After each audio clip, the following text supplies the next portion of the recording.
Mill. Sure.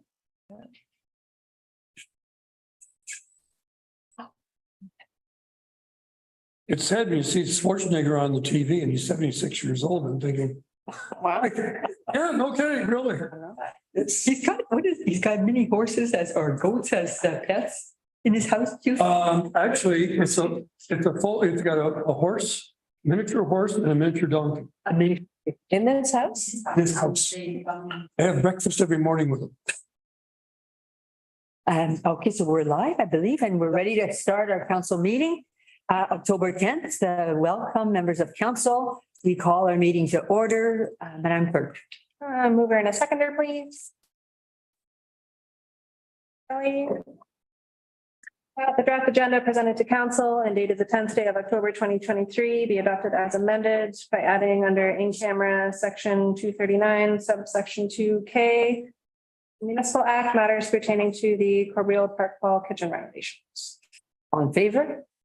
C'est bon, carried. Thank you so much. We move to accepting the minutes of the previous meeting. There was just the one meeting, regular meeting of September 26th. Mover and a seconder, please. Deputy Mayor Roy Akers and Councillor Champagne. That the minutes of the regular council meeting of September 26, 2023 be adopted as circulated. All in favor? C'est bon, carried. Any business arising from the minutes? There being none. Declarations of conflict of interest, the pecuniary interest thereof this evening. There being none. Chair's comments, there being none. Delegations to council, there being none. We move to committee reports. And the first committee report is Public Works and Infrastructure. And we have the minutes of September meeting, September 26th. And so we turn it over to Councillor Champagne and Deputy Mayor Roy Akers for comments. Oh, thank you. First of all, we talked about a couple, actually, we talked about quite a bit at the last meeting. The one was the roads needs study. I think everybody got a copy of it. And you take a look at it at your own leisure, and it's pretty intensive that our engineer put together. The other one was the culvert, the final culvert, which we all got a copy of to me.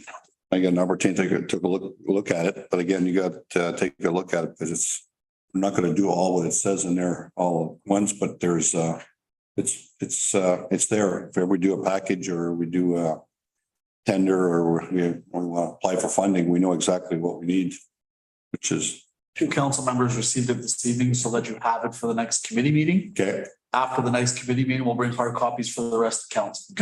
Okay, good. Thank you. The few other things we talked about was the speed limit on Deerland Road. We're gonna have we're gonna have a motion, not a motion tonight, but A motion tonight and then a bylaw next meeting. we're gonna drop part of Deerland, far end of Deerland Road, which is the west end of Deerland Road, down to 40 in Eglinton and 50 on the remainder.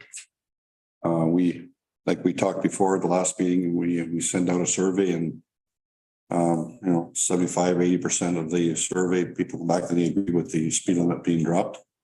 And the next one we talked about was the free dump day. I think the date, I believe, Deputy Mayor Rakers, I think we talked about May the. No, that's the goods exchange. Is Good exchange. I don't think we discussed. I think we're Done it. saying that, I think we're looking at leaving it the same as last year. I think, correct, right? Yes, because the calendar, so we need to. So Set a date. the statement of council was to discuss whether we have a free dump day or not. The committee wanted to bring it to council for a general discussion. Yeah, it's my again, it's your own opinion. When we had a long discussion about it, just, I believe if we don't have a free dump day, I believe we're gonna find the side of the road somewhere that we haven't been on the road, so. The only thing we're trying to figure out is how we're gonna have it so that there's not 100 vehicles sitting there at 8:30 in the morning. We do, half in the morning, or maybe we even talked about having 2 different Saturdays for half the municipality. Corbeil one weekend and Asheville for the second weekend. Again, it's up for discussion tonight.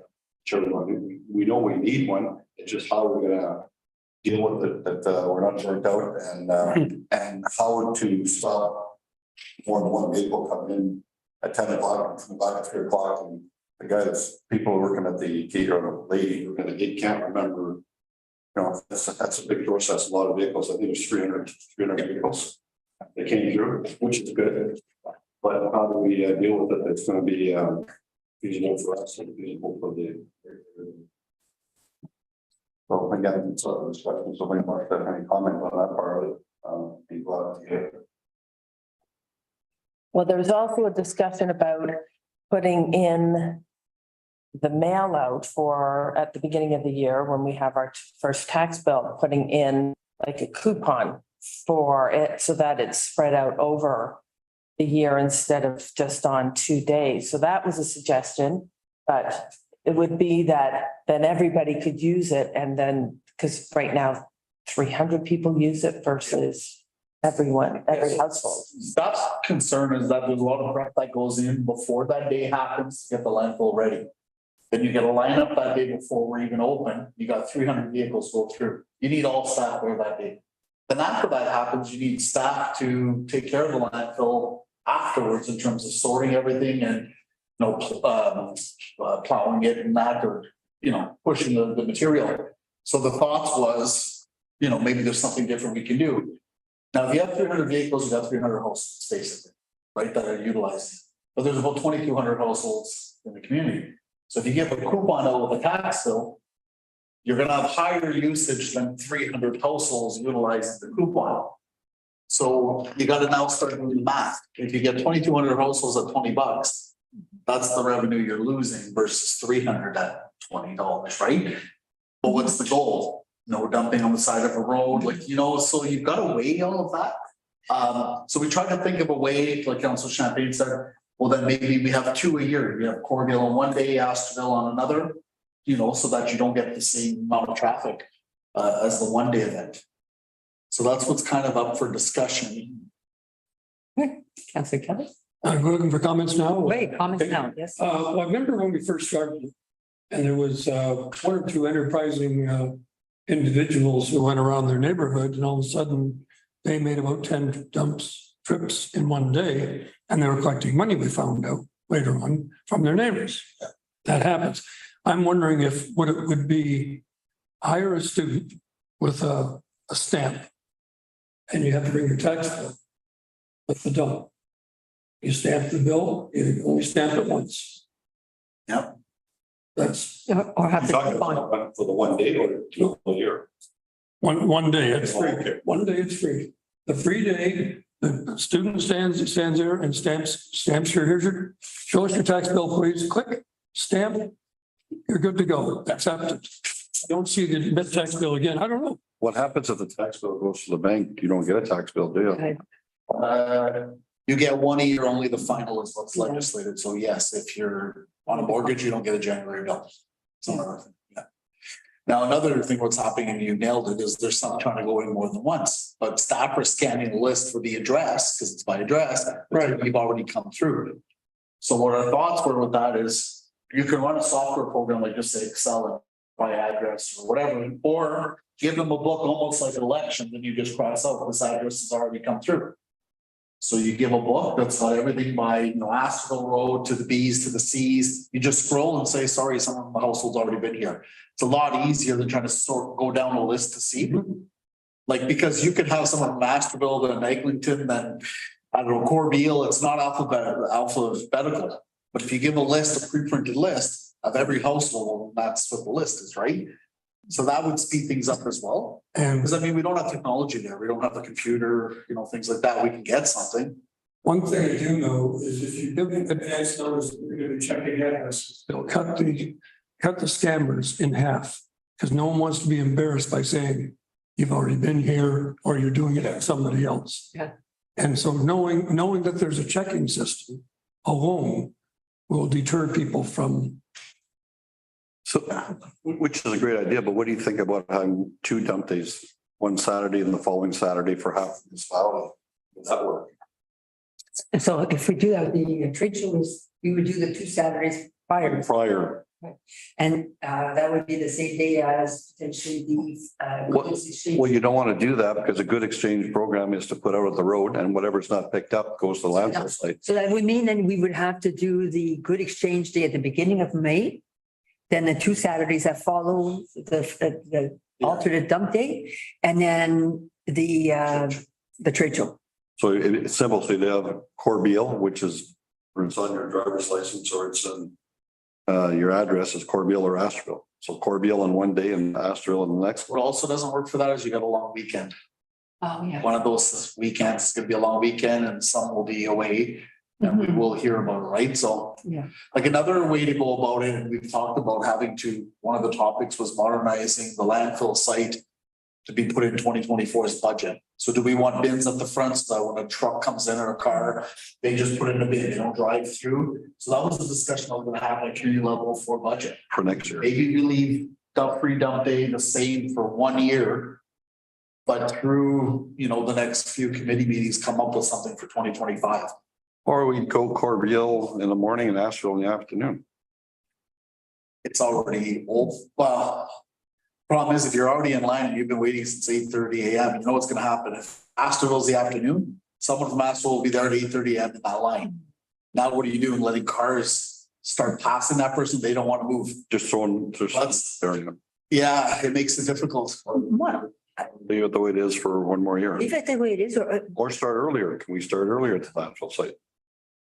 Because right now it's 8:30. Yeah, which, So you start at 8 o'clock and then the extra half hour makes a big deal, right? I personally, I liked waiting in line. I felt it was. Just for the record, I enjoyed, it felt like a whole activity. That we were. You wouldn't be campaigning. No. I like that, but I do like the coupon. Yeah, that idea, spread it throughout the year. That's a good idea. Or we could leave it as is this year. I mean, it's very good discussion. another thing that might work is do a Saturday and a Sunday. Corbeil on a Saturday, Asterville on a Sunday, same weekend, over with. The problem with that is now I'm at the overtime on staff. I know just scheduling wise. But we can talk to Antoine and just see, there might be a way around it. I mean, what about Councillor Champagne's idea of starting at 8? It's half an hour though. Well, it makes a big difference. It makes a big It difference. makes a big difference. Because don't forget, every 3 minutes you've got a vehicle go through. So 3 times 3 is How do we know it's? to come in. By the time you sign up and send another vehicle, it's about 3 minutes every time you go. Okay. One other thought, if we're gonna go with coupon, why not do it the same way we do the fire permits? They've got to come in the office and sign up for it, Or get it online like, or get it online. But then I gotta agree with CEO is that we're losing revenue. Yeah. Because we're not getting 100% utilization right now. It's still only 1 day. Because it gives an opportunity for people to go and clean up. That's what. exactly, Matt. It's a focus on. Exactly. So, Yeah, you know what, I'm married, my wife's maybe listening to this, but Lisa, there's a date to get something done, you'll get it done. Mhm. Get over the year, you're gonna procrastinate over the whole year. yeah. Another thing we got. It's the same as. Another thing to remember is the Saturday. The Saturday music for free dump day is right after the Tuesday community cleanup day. So when people pick up on the Tuesday, they hold it till that Saturday. That because it's Saturday. fair to get rid of. Right. But if you change that now, some might say, well, I'm not doing community cleanup day. I don't have enough room in my garbage. I don't want to go pay $20 to clean up the town. Right? There's a lot going on there. One other thing, was there also a discussion, you mentioned the previous meeting. At your committee talked about having a day where you could leave out. Exchange day, yeah. That's coming up as a resolution, but the committee had discussed I the think- first Saturday of May Mhm. to be a goods exchange day. I think that'd be a great idea. So maybe we'll do that. Just my thought. We never tried the exchange day before. It might be less stuff going to the landfill site. So let's start for this year, start at 8 o'clock. Have the exchange day the weekend before Okay, and go start at 8 o'clock and see how it works. I like that idea. Okay. Okay. Could you assess though, how much it is, like, because they have, how much pre-planning and then on the day everybody's on and then clean up afterwards? How much does that whole thing cost? We've never put a cost to it. Right, The reason being is staff are on our, like, I budget a salary. Okay, They're on 40 hours a week, so they rearrange the schedule to make that day work. okay, But if I, there is language around working weekends, but if we do a Saturday and a Sunday.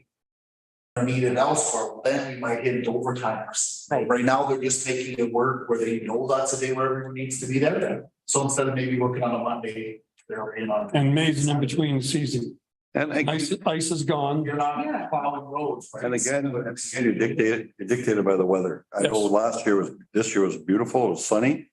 The year before it was raining, so if it's a rain day, you won't get as much, but a nice sunny day, you will get it, so. Yep. Okay, Okay, Okay. same. start earlier. yeah, we'll work around the hours to see if we can extend it that day, and Well, even like go from 8 to 6 instead of 8 to, or 8:30 to 5. I think it's 8:30 to 4:30. Yeah. Now, I believe. So, until 5, an extra hour, that means it's a big difference, Yep. just for that one day. And your point's well made about having the goods exchange day. Is it the weekend? Is the proposal for the prior weekend?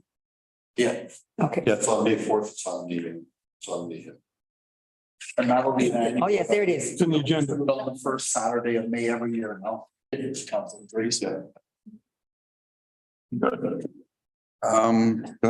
think that was pretty well it, unless, Deputy Mayor has something to add. That's,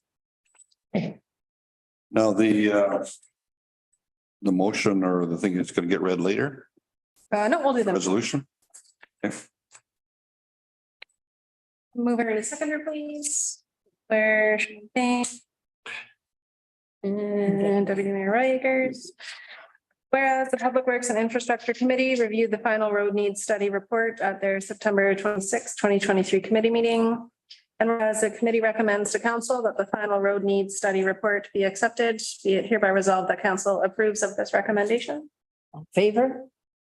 The bone carried. Thank you so much. Mover and seconder, please. Councillor Kelly and Deputy Mayor Rikers. Whereas the Public Works and Infrastructure Committee reviewed the results of the speed reduction survey for Durland Road and Eglinton Road North at the September 26, 2023 committee meeting. And whereas the committee recommends to council that the speed limit on Durland Road be reduced to 50 kilometers per hour from 60 kilometers per hour.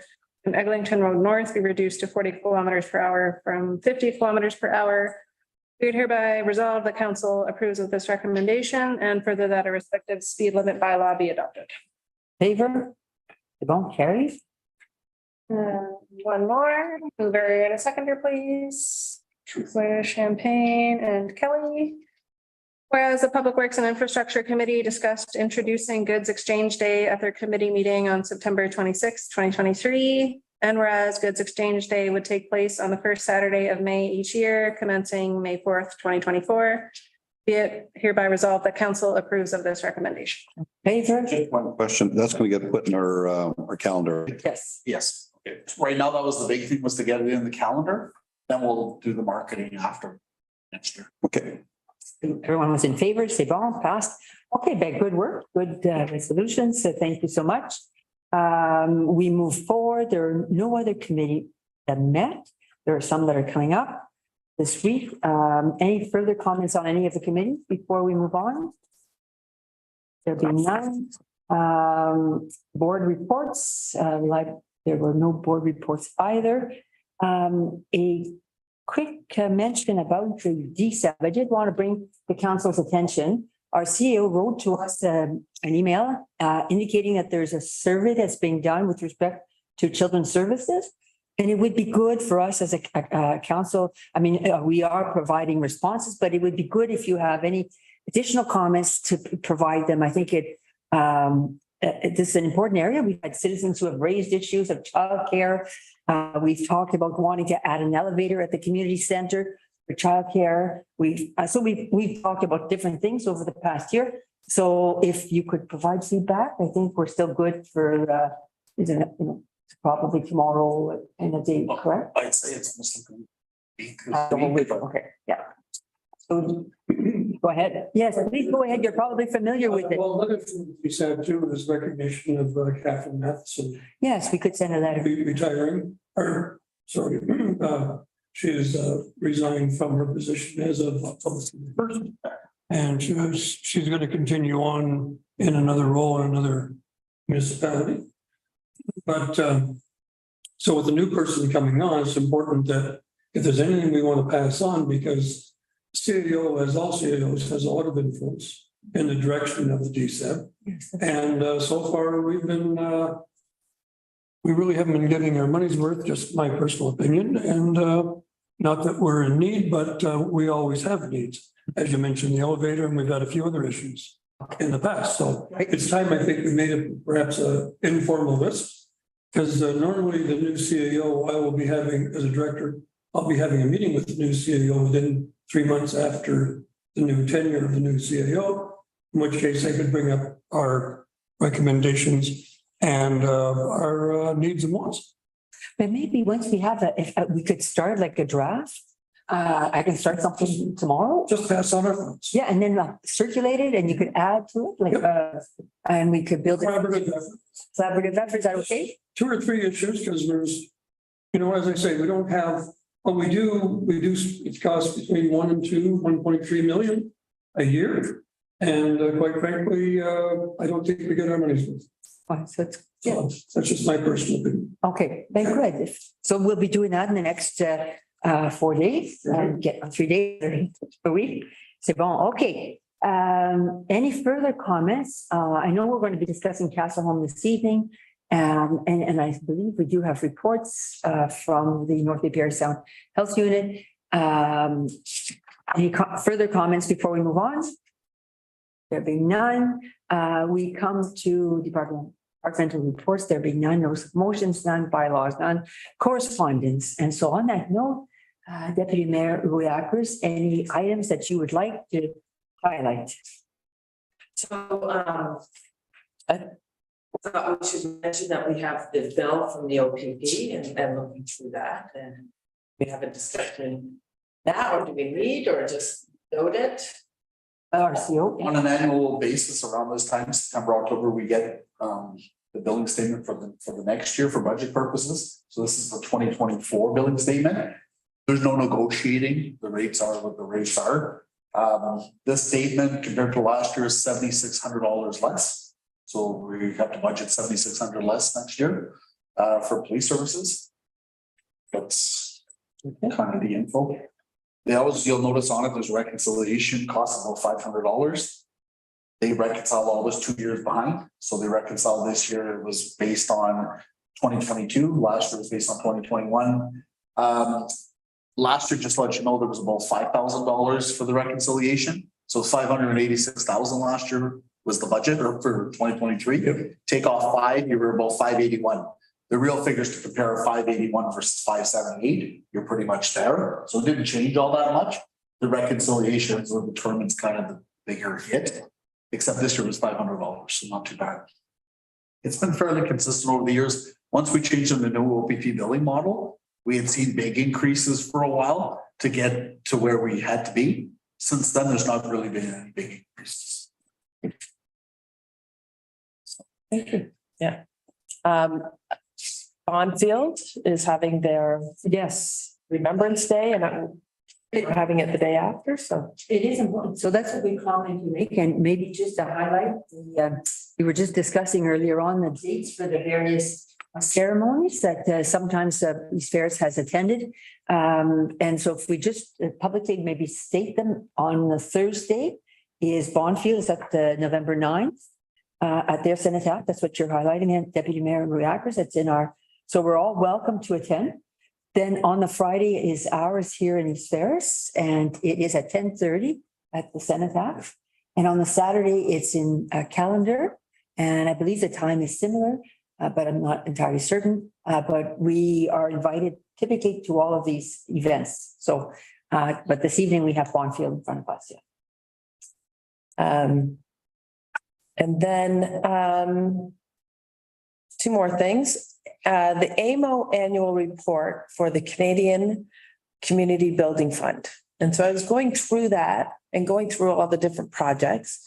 And we had talked about couple things in council, and I was just wanting to see if that would fit and if we could have a discussion about it. Is that okay? So the Canadian Community Building Fund is through the AMO, and so we had talked about getting funding for roads, and some of the roads are funded with that fund. And Grew Road is an emergency road if there's an accident on Highway 11. And would that be a possible funding Yeah. thing for it? Yep, so the Canada Community Building Fund was, it used to be federal gas tax. It was renamed to the Canada Community Building Fund. So this is a permanent federal fund for us. We've Okay, been getting it, I don't know how many years. We get $308,000 a year from them. That's what the current amount is. It goes Okay. up every few years based on like an adjustment, like a CPI increase. So Antoine's already aware of it, and we had talked about it at committee level, I think at one point, but we said if we do Grew Road, just say as a priority next year, we have enough money with that and OCIF and the NORDS funding to completely do Grew Road and the bridge work that has to be done over a 2-year period. So it'd be a 2024 and a 2025 project, but that blows all the gas tax money, all the NORDS money, and whatever we get from OCIF, 100 grand. So yes, okay, any road work can almost be done. You've got to prove that it reduces greenhouse gas emissions and, there's certain criteria. okay, Like a gravel road is not, we don't usually put gravel roads through here. We'll do all our paved roads. okay. It's an easy. Yes. We talked about this. Mhm. That's what the parts of, we did say it's coming back to budget and so it can be a council decision. Obviously, we did identify the cruise road was should be next on the list. So that will be The reason the annual report's on here is we receive it once a year from AMO. By a certain date, we have to file our expenditure list with them, Mhm. like our annual report, I guess I would say, then they combine all of that into an annual Oh, report. okay, But what happens, the federal government gives the money to AMO to administer on their behalf.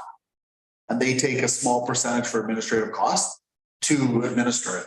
okay, So they come out with their annual report. I think it's about 10% of municipalities get audited on their gas tax expenditures. And that's how the gas tax works, basically. Maybe we should have, that's through AIM, but that's coming through OGRA too for culverts and that's coming through. The government's going money's going to flow through Ontario Good Roads. So that's coming down the pipe, that's all the roads part. But as far as funding through AMO, that's the only funding we get unless we some emergency money comes up, which we don't know about. We won't know till they announce. And I don't see that coming anytime soon. now certainly at our AMO conference, it was good. We had Deputy Mayor Ruakers that stood in line, as we know, to ask a question of the minister. Well, I think you were going to do a dual Minister of Transportation and Minister of Infrastructure. But the session finished before we were able to pose the question. So she put her question in writing to the Minister of Infrastructure. And with respect to this issue of, and we understand that there may be some infrastructure money that may be coming, right? They have talked about the fact that there might be some replenishing of infrastructure dollars, but we don't know where it will go, what it will be. So ISIP phase 2, I believe. ISIP phase 2, yes, exactly. On AMO's website right now, you can see a letter from Minister Surma to the federal infrastructure minister, basically saying ISIP was great, yada, yada. Let's get together and do phase 2. Let's get together. June 2023 was the letter on their website, so I'm guessing they're still waiting for a response, but But don't forget, when those grants come out, we got to put a percentage in too. Yes, exactly. And don't forget, we're looking at McPherson Drive also. Yes, Project, and we got to put some money out for that, so yes. our pockets only so big. Yes, exactly. So that's why if there are grants, I mean, Grew Road would be the one we want to apply to for sure. So. all right. So I was just thinking about that. And then just to note that you put in the recommendations for the Yes. housing affordability task force. Yes, they're there. Yes, thank you. They're included there. So yes, thank you for the feedback from council and municipalities. So we put that forward. But a lot of the work had been done by the staff, by Greg Curtin in the housing plan. So once you have a document, you can take it and you can Team effort. Yes, exactly. Team effort. They both. So that's all I had. Since there's other areas that other people are experts in, so I'll let them address this. So, I've got C, which is the strong mayors. Oh, yeah. It doesn't affect us directly. I think this is pretty slow. It doesn't, as I say, it doesn't affect East Ferris. I think if you over 50,000. 50,000 plus. Yeah. Part 4 of the municipal act or something states. Anybody who's given powers through regulation, if you look at the regulations, got all the municipalities now. I just think it flies in basic. Anyway, that's, the other one is Phenom. Obviously, the convention is next year. I can give a short report. I was attended a Phenom meeting, which was an all-day event last week. And the nuclear energy industry is closing in on SMRs, small modular reactors. They've come a long way. Canada is one of the leading leaders in the area of small modular reactors. They're the size of a suitcase, and they can power a small village. Phenomenal. Just when it comes to be, it will come to be. And the problem is, of course, it's nothing bad for the environment other than the spent fuel. And on that respect, as a director, I can give you a report that the deep geological repository means it's going to come up one day. It's about only 10 years away. So Say that again? Pardon me? deep geological repository. Yes. It's basically, by definition, it's going 500 meters into the shield. Yeah, so why are you saying it's going to come up? That's that part I didn't Okay, quite. the repository means that it's not a depository. Depository means you put it down and forget about it. This is a warehouse being built 500 meters down into the Canadian Shield Yes, because bottom line, 85% of the rod is still usable. If it's not economically viable with a country like Canada that has excess of yellow cake, uranium. So right now, it's not economically viable for Canada to spend the extra money to take the rest of the power out of the rod. So they're building a repository that goes down in the warehouse deep in the shield, right. so that when it's economically viable, I see. Okay, they can bring it back up and reuse the rest of the rod or a percentage of the rod. right. All right. These are nuclear rods that Mhm. that's where you get your nuclear power from. It's basically between a 26 and $30 billion project. It's going to change Northern Ontario, especially as far as transportation goes, fire department responses, emergency responses. What I'm getting at is there's a video right now, it's a number of years old, where a British train ran into the package. And the package is shaped, it's the protective package that the used nuclear rods are shipped in. It destroyed the train, not a mark on the package. The American nuclear industry is refining the video. They're going to have a new video coming out within 6 months. When it comes out, I will, through the fire chief, be contacting local departments. I'll get copies of the video for them. Because first responders are going to be responding if there's ever, because even the transportation of the spent nuclear rods has not been decided. It's either probably rail or road. And depending on the seasons, but the rail has to be upgraded. So there's a lot of costs going into it and a lot of thought being given into it. Finland right now has a deep geological repository, one of the few countries in the world. So having said that, you're Yes. talking about Northern Ontario, who's going to be the lucky municipality? Well, there's only 2 on the board right now. One is Bruce, which is over on Georgian Bay, Lake Huron. And the other one's Ignace area. But then you've got all kinds of issues traveling to and from. And you've got issues with the neighboring communities and the host community as well, because nothing will ever be the same. I mean, Reason I'm saying it because I Yes. remember reading something with Ignis about 2 of the councillors or 3 of them resigned No, it's It's a touchy situation. it's a very touchy situation. In fact, as I'm Phenom's representative on the federal task force. And what we're doing, what I'm going to be proposing in Kirkland Lake at our campus casing coming up the end of the month is that we go and view the repository. It's a demonstration. It's an open. And that's where a lot of the scientists are devising what's going on deep underground. So we want to tour the facility and then obviously to make a presentation for them at that time. Good. It's very involved, but it's down the road, but 10 years, it's surprising we're 10 years, how fast it comes. But the other thing is, it's going to affect the availability for the Ring of Fire. Because it's made in the neighborhood. And you need a trusted transportation system to extract minerals, especially and refining of the materials out of the Ring of Fire. So it's going to be a twosome. But anyway, it's just letting you know it's progressing very well. So And that was That's- 4 minutes. Thank you for that. no, I know it's just a little information. That's all. I've got something else coming up as well, but Phenom is in it's, as you can see, May 6th, May 8th, and it's in Sudbury.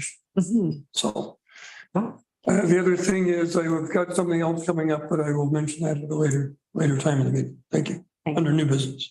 Well, thank you so much. Councillor Champagne.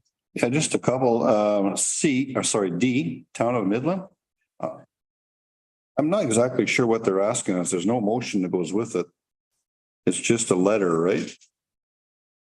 That you're talking about the Wait, we did the, kind of, it's vague, but I kind of agree what they're saying, catch and release justice in Ontario. I mean, they're saying that they're letting people out sooner than they should, or they're letting them out too often, or Normally catch and release, they get picked up that evening from doing something and the next day they're back on the street. exactly. They're asking the federal provincial governments to look at improvements to the justice system. And then the final line, it says that they're sending us a copy for endorsement. Okay, so, sorry, I didn't read the bottom part. So, and I believe we did pass not a similar resolution at some point. Correct? Is that correct? What is for bail reform? Bail reform, reform. correct. Yeah. This one's repeated arrests of same offenders, basically. Okay, so we have no problem doing this one again. If this, because it's slightly different, a different angle, would that be? the reason I'm reading this is what happened in North Bay last week. Way. Mhm. No, they're busting up the windows because the bricks are there, but he's accountable for it, and they get put in jail. The next day they come back out again. So Yep. I have to agree with them. And you drive downtown North Bay right now, it's terrible. Yep. And I don't know how businesses are staying in business. I agree with you. it's tough. Would that be all right to bring it back? If there was, yeah, it's consistent with what we've done so far. And the other one, you kind of ran through it there under department or board reports, but I'll talk under Okay. the health unit. We had a meeting last week. There's a couple items that came up. One of them was from the items from AMO where they talked about a merger. And they said either you talk about it yourselves or we're going to get involved. So I'm not liberally, I've been meeting with other health units, but I'm not going to say which ones here. I have a report showing exactly where we are on all of it, get into it. Thing that I'd like to talk about, because I was chair when every South health unit got together with North Bay, and that was a rough go trying to convince 17 municipalities that they got a raw deal from the building we built up in Greater took it over now, had to move with us. Now that 31 municipalities are dealing with all kinds of things you got to look at, like under we call it municipality on which don't have councils. I don't call them municipalities, I call them Unorganized, yes. Yeah, unorganized municipalities. Which or rich. exactly. No, the further north you go, there's more unorganized than there is. Like we talked about it, I says north of Barrie, we do exist. I'm hoping the rationale behind it is that they're trying to make the southern municipalities Mhm. merge together. The geographic, the north doesn't work, and we're right in the middle, so Highway 11, Highway 17, so we're there. Which way would you go? What would you do? North, and it's gonna be a touchy situation, no matter how we look at it, but we were, basically told, either look into it, then if it's an opportunity, do something. If there is an opportunity, come back with a report, and so, Yep, so, and the other one is, we did talk about at the last meeting about the violence issue. The same problem at the health unit that we have is the wording, and that's what the problem is. It's not an epidemic. If you look in the, under the health unit, an epidemic, it's a disease or it's airborne disease. It's not what they call it. That's the only problem they have with it. And again, they're gonna say the same thing, is that one violence move is wrong. It's just that the way it's written, and that's what we're looking at. Actually, the report. Oh. So, All right. nothing, yes.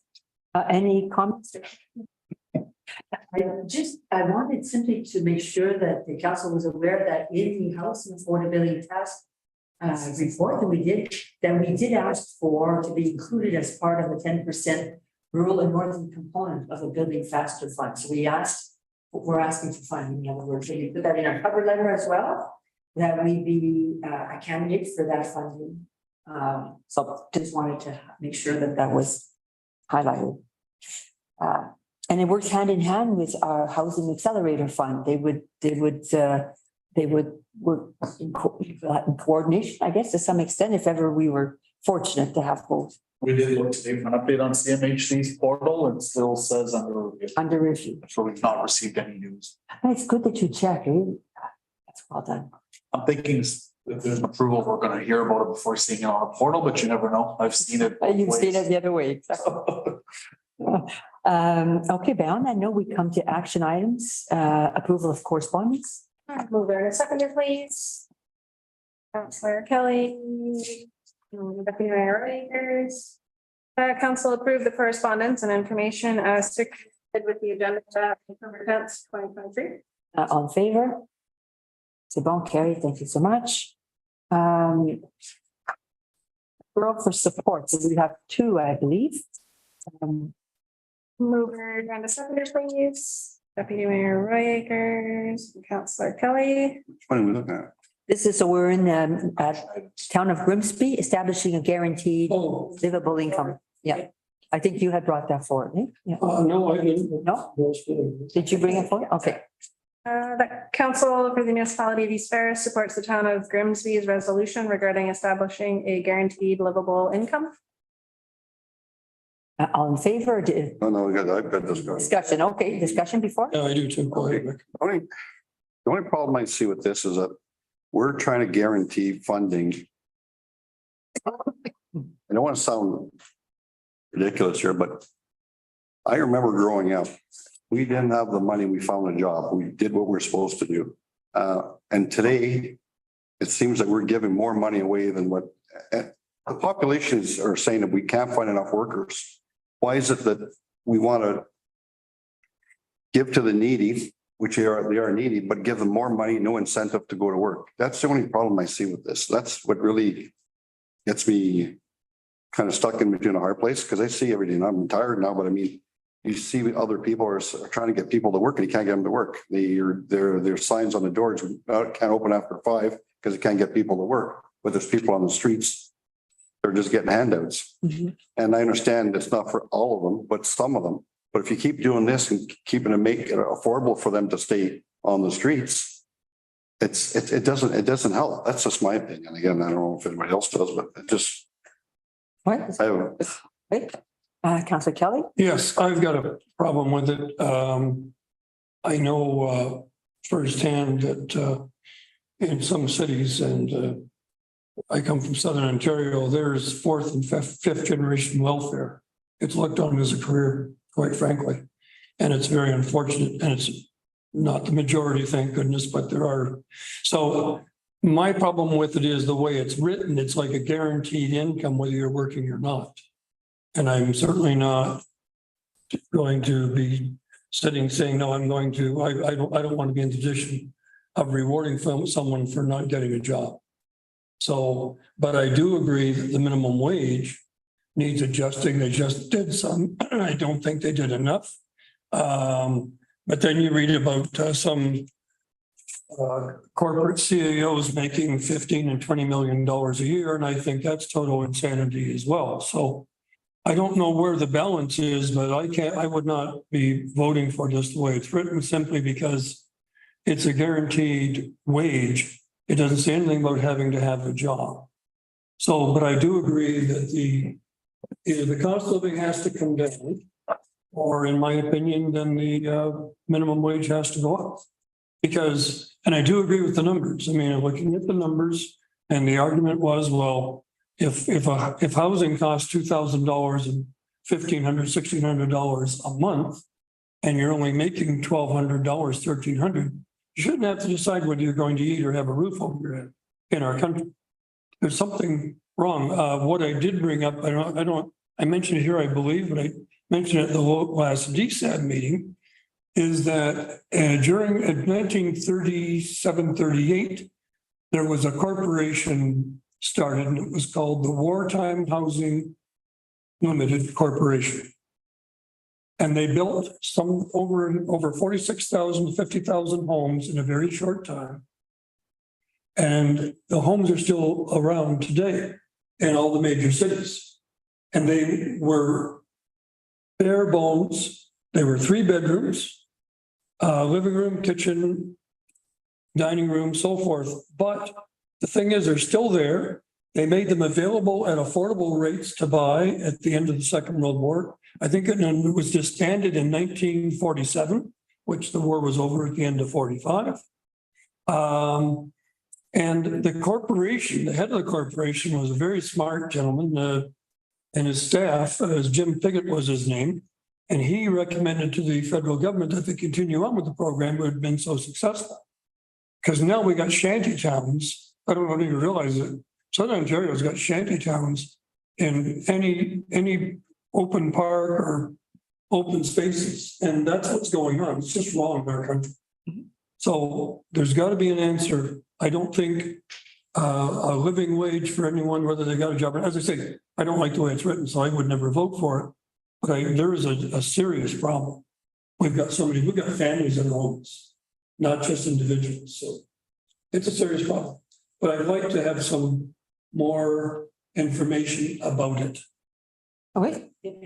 So I'd be willing to do the research for that because I've read in studies. A living wage does not mean that they don't work. It means they get a certain amount and then they work above that. So, and it allows for people to afford rent, to not have to rely on food banks. And the research is showing that it's very successful and it was pulled. So I'd have to find the research. I read it about 3 years ago, so I don't have it at top of mind. But I would love to sort of go back That'd be great. that data, and if we could defer it, then If it would. Let's have one question though. This, does it come out of the DSAB? They want, does it come from DSAB? The only thing I see with that is if it comes out of DSAB, we're gonna pay more money to DSAB, so we're kind of. Someone's got to pay for it. Exactly. There's no determination of where it's coming from right now, the letters to the prime minister. So I'm sure if it's the prime minister looking for a federal fund of some sort. But yeah, it could end up coming through social services. I think that's why It could be a download, we just don't know, right? do the research. It's just the way the way I look at it here is it's kind of giving an apple out and say, listen, you don't really have to work. We're gonna look after you, but how about everybody else? Because we're all paying for it. From business as well. Like, I mean, if the government came through and said, so the first line states that years ago. Whereas the Canadian livable wage for someone in the Niagara region 2 years ago was determined to be $19.80 an hour. And it's like $16.65 right now. So they could come out and say, okay, well, we're gonna raise minimum wage to $19.80. Well, businesses are paying that. So there would have to be a program to support a business. If not, it's the businesses paying for it. It all depends how. And again, you look at businesses and they're saying, well, we're paying, the minimum wage is going up, so it's coming out of our profit, so we can't afford to have as many people, but we need that many more people to, like the circle of life. That's why I go back to when I was growing up. If we couldn't afford it, we didn't get it. If you want to do something, you get two jobs. If you didn't like your two jobs, you get three jobs. And that's not that everybody can find a job. It's just the way it's said here. It's okay, we're gonna look after you under whatever the minimum we're gonna give you or the maximum. And you don't have to worry about it. Well, you should still worry about it, right? We didn't get anything given to us. We had to work for what we got. And Council Champagne, It's saleable. But our houses were like, my parents bought their house for $11,000, right? But the value then, Made $6,000, right? So that half of his house, where now you're getting a house, a decent house is $500,000, right? In any city, it's even more. And you're getting, and wages haven't gone up. So the housing has gone up 178% and wages have stagnated. So and getting 2 or 3 jobs still doesn't pay for a house. yeah. Yeah, we could talk in circles about this one all day. The other thing that's coming up within 2 years is the interest rate's gonna, people have got mortgages at 0.5%. And another 2 years from now, that's gonna come up 5%. Also, all the choice and that would be flattened over the years. It's gonna come, now what's gonna happen? So this I think it's an issue that municipalities are seeing that they're putting onto the federal government to say, you need to look at it. I find it's an issue of the federal provincial governments, not municipal, but it's municipal that are bringing it forward to them to say, do something here, right? As municipalities are made of taxpayers. Yeah, we can find the solution, right? There's a lot involved. Councillor, And I think it's directed to the right person, right? The right office. We seem to find billions of dollars in other countries in the world. Help the standard of living. We got people living on the streets. It's insanity. I don't know whether it would be, it's beyond our venue, obviously. But the bottom line is why municipalities are up in arms about it, because they're all made up of individual taxpayers. And we're paying through the nose, and now if it goes to DSAP, we're all, and we all know DSAP, that's what we're gonna get downloaded to. exactly, it's a download onto the average taxpayer. Councillor, It's unsustainable after a while. at the DSAB, was there a discussion of a guaranteed income or No. livable? That was not part of the. No, but the housing always is. Okay. Housing always is warming centers. And then, You're opening one up right now, I believe. that's fine, but housing did come up. I did mention the fact that, because if you look at the minutes from the DSAD meetings, it's the same issues. It's people being trained for jobs they're not qualified so far to do, their commitment, their willingness, the opioid crisis, and the homelessness. And it's unfortunate, in my opinion, that it's a very political issue and people trying to make headway on someone else's sad state of affairs. But I think it's, as a country, we're losing our focus. So we're going to defer the matter. Deputy Mayor Buliak. Sure, it's fine. The research. Yep. And certainly for me personally, I always find that it's important that, I mean, we could advocate for so many things and, there's so many issues.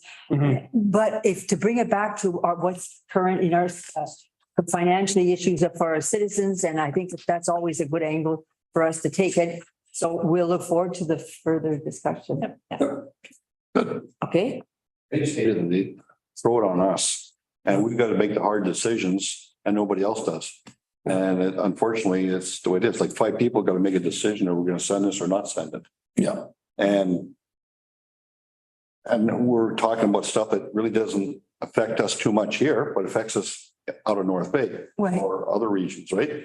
And we did pass before resolutions on, I think, minimum wage. I do recall we had passed, so it was maybe. Did you pull this out? Yeah. I think we may have passed 1 or 2 in the past years. That would be a start, knowing that it's going to be passed on to the consumer down, because someone has to pay for it. Someone else. Anyway. So look forward to the report. Okay. All right, so we come now to the next one, support for the Northern Ontario School of Medicine. Mover and a seconder, please. Councillor Kelly and Councillor Champagne. Whereas the Council for the Municipality of East Ferris recognized the urgent need for physicians in Northern Ontario as it is experiencing a shortage of trained physicians and specialist physicians. Whereas life expectancy in northern residents is more than 2 years lower than the Ontario average, and mental health and addictions are at a 4 times higher rate. And whereas 1 in 8 northern Ontario resident, 1 in 8 northern residents does not have access to a family doctor and many must travel long distances to access healthcare services, representing the failure of healthcare in northern Ontario. And whereas communities in northern Ontario require access to equitable healthcare, especially underserved rural, Indigenous, and Francophone communities. And whereas in April of 2022, the government announced an unprecedented medal expansion for Northern Ontario School of Medicine University's medical programs. And whereas the current base funding rates for the Northern School of Medicine University have not been increased sufficiently to accommodate growth and expansion. Therefore, be it resolved that Council for the Municipality of East Ferris strongly requests the provincial government grant NOSM University's request for a permanent increase in annual base funding by $4 million before the end of the fiscal year, so it can continue to deliver on the mandate that the Conservative government initially established in response to the needs of northern municipalities. Further, be it resolved that a copy of this motion be forwarded to Premier Doug Ford, Minister of Health, and Deputy Premier Sylvia Jones, Minister of Colleges and Universities Jill Dunlop, MPP Greg Brickford, Vic Fidelli, George Peary, Ross Romano, Kevin Holland, AMO, NOSM, Phenom, Northern Ontario Academic Medicine Association, and the leaders of the opposition parties in Ontario. Any questions before we vote? Says dental fall under that too. At the school, I don't believe it's. I don't- Yeah, it's not. You know, like the health unit, they just can't fill positions. Sort of agenda. Yeah. Okay, All in favor? it's a separate, it'd be a separate school though, school of dentistry.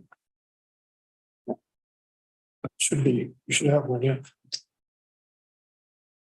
On that note, we move forward to resolution with the, I guess we have an agreement to pass with the South Shore Rescue Snowmobile Club. Mover and a second, please. Councillor Champagne and Councillor Kelly. Council for the Municipality of East Ferris approves the memorandum of understanding with the Ontario Federation of Snowmobile Clubs between the Municipality of East Ferris and the South Shore Rescue Snowmobile Club for the prescribed snowmobile trail land use permission. This is an annual thing that we do, right? Same, yeah. Same thing. The only thing that we talked to Gilmore or whatever, the studded machines that are running now, road on Corbeil Road as before East Ferris Auto, it's getting grooved down again. Highway 94 is getting grooved down again. We got to pay for that. I know. And I know they fixed the one on Highway 17. They put the concrete apron on. Maybe we should talk to the ministry about Highway 94 so they can do something. But what do we do about ours? We got. It's our responsibility. It's our responsibility, right? Again, and if we don't have any money, so that's what makes it tough, right? Mhm. Yeah, But no, then we know there's an issue, if the water sits there, it's slippery and something happens, we're liable. Does a $15 million cover that? Anyway, it's just a question. no, I'm, Anything can happen on any of our roads, right? Mhm. And nobody else has given us an insurance certificate for 15 million, so. No, I know it's an annual thing, it's just that I know I happened to drive by there today and it was almost pretty good. it's getting run down. One thing to consider is when we repave, when you do reconstruction, to maybe do a section that's concrete, knowing the skidoo trail uses it, right? Because on one side it's gravel, so when they come out, also there's a hole that deep. I'm just worried if the vehicle hits it, they get into the rhubarb and maybe the whole house. Does that $15 million cover that, or does that fall on the rest?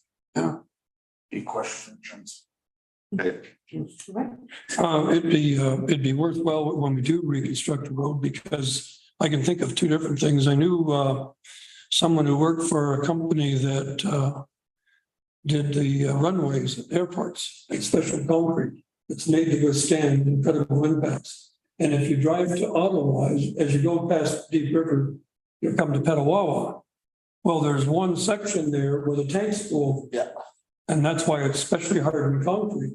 And it's only from basically the size of this room is all it is. And it would be costly, but I think we only have to do it once. Well, they did on Highway 17. Okay, the same deal. Because if we ask the Slowville Club as well for a higher limit, they're gonna pay more insurance. That comes to affordability again. Right. Yeah. I'm just going by liability, that's all. This is, I know it'd be a hell of And the tough part is they're going down Hotel Hill in Masterville because they can't get, there's no trail. It used to go down off the backside, as we know, anybody who is involved. And now they've got to go down, up and down that road. a. It's wear and tear. How that roll allows, so. Yeah, Like, exactly. All in favor? yeah, sorry. They won't care. No, that was for discussion. That's all good. Approval of accounts payable. Mover and a seconder, please. Counselor Kelly, Deputy Mayor Roy Akers. Council approved the general accounts for the municipality of East Ferris as indicated in the check register dated October 10th, 2023, in the amount of $975,561.58. Just one question on the number one item on there, Alex, Okay, is that the back? I won't have a clue. I just said that weird, so. Okay, There's only one project, the garage. All in favor? Okay, thank you. There being no other business, I've got two very short. One was in the liaison with Villa. I was attending the last meeting. Just giving council a heads up that their grass and snow removal, snow plowing and the grass have gone up substantially, so that'll be reflected in our new budget. In that, council agreed that we would help them out financially rather than getting our own staff involved. So my recommendation attending the meeting was that, because I was asked for advice, I said I would be then sending a letter to council concerning the extra costs that have increased. They put it out for tender and it's substantially higher. The other one was they will be requesting also once or twice or three times a winter snow removal. In other words, taking the snow from that site and putting it over behind the arena, which I don't think would entail that much as far as, anyway, we'll discuss it when it comes, pardon me. How do they put their snow on our property? Well, they're having a heck of a time with their septic system over on Edmund Road. There's a problem there. Well, anyway, it was a good meeting. Descon apparently is doing a good job, just reporting back. Everything looks good, but just letting you know, things are tight financially. But they are right now in good shape. The other thing I wanted to bring up was there was our last municipal election, there was talk of we should have a mail-in vote. We should be able to go online and vote in. Well, 2 weeks ago, MGM in Las Vegas got hacked. Cost them $100 million, the hacking did. They were hacked for over a week.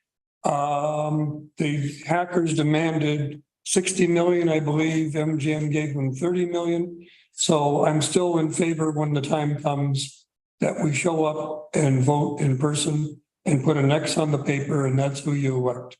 Because if they can hack $1 billion industry, and they're going to hack other casinos in Las Vegas, if they can hack them, they can sure hack a little municipality like East Ferris. So I'm not in favor of any mail-in votes or putting it online. So we're not making a decision tonight.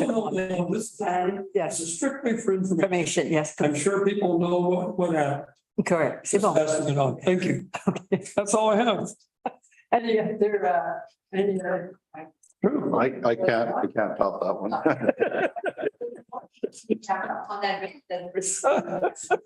Mover and a seconder, please.